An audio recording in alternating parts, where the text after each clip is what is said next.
All right, welcome back.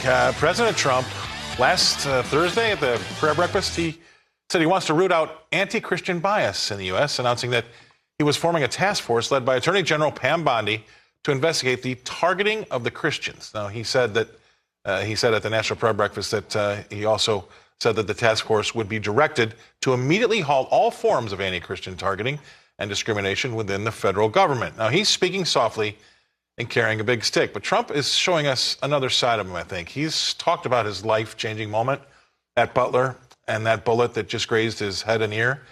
And he's also clearly outraged over the treatment of those hostages in Gaza.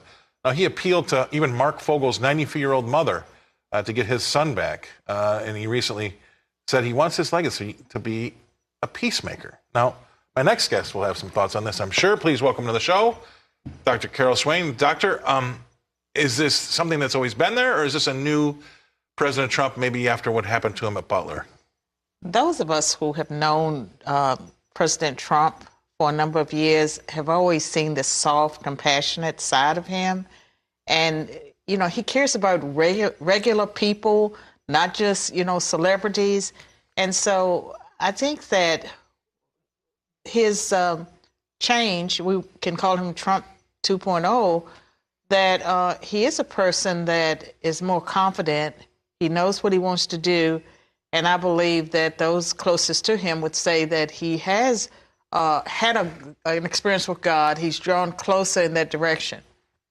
I don't know how you couldn't. I mean, and not to be egotistical, but if you would have had what happened to him happen to you, it has to have been life-changing. And the guy doesn't drink, he doesn't smoke. I mean, he works pretty much 20 hours a day, and to come to have a near-death experience in front of the nation, I think that would definitely change me. Well, I think it was a process, because initially when he talked about it, he would say, it's a great thing I turned my head in time. But then I think after that second would-be assassin was caught, you gradually saw him just really, I guess, reflect on how close he's come to losing his life. And I would say that his election itself has been like a miracle, and that he feels the weight of destiny. And many people believe that he has been called for such a time as this. And for those that say, well, he's not really Christian, he's not perfect, anyone who reads the Bible knows that God used the most flawed characters imaginable.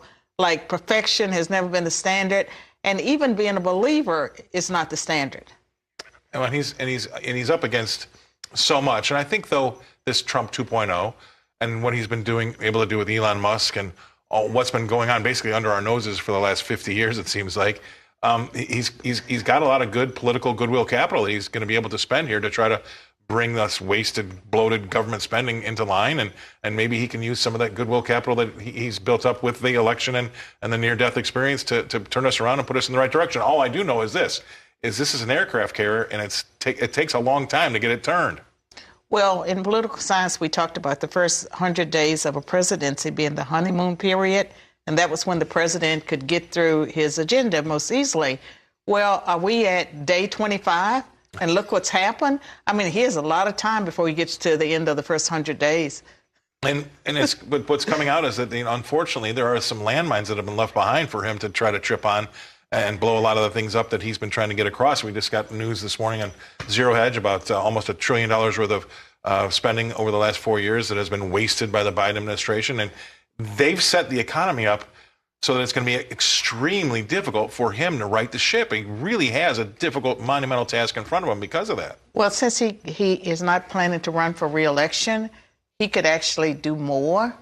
And I kind of think that, we should be celebrating. And I am celebrating the fact that he's finally turned his attention to the Department of Education, and he has seen just how horrible they are. And he has vowed to dismantle it, because the billions of dollars that they've received, I think we're number 40 in the world when it comes to education. And so he's on fire now because he's turned his attention to education. Well, I've got a mini, I'm from Chicago, and the Chicago Teachers Union and the Chicago Public Schools are just a disaster. So I've got a mini idea about what's been happening there. But yeah, he says all the time, out of the top 40 nations, we're 40th, but we're number 1 in spending. That's the same way with Chicago. They proved that it's not about the money. And I think he's trying to do the same thing. You got about 10 seconds. What do you think? Well, New Jersey did the same thing. There's no correlation between spending on pupils and student achievement. So, yeah, I mean, we're seeing things happen that America needs. Right. I think we also proved it in American baseball. You know, you don't have to spend all the money on the best players. Sometimes you have discipline and you can get the job done. Thank you very much for coming in studio. Thank you. We always love to have you. You're a great fan favorite. They always write in a lot after you've been in. Thank you. Appreciate you taking the time. All right, now we got the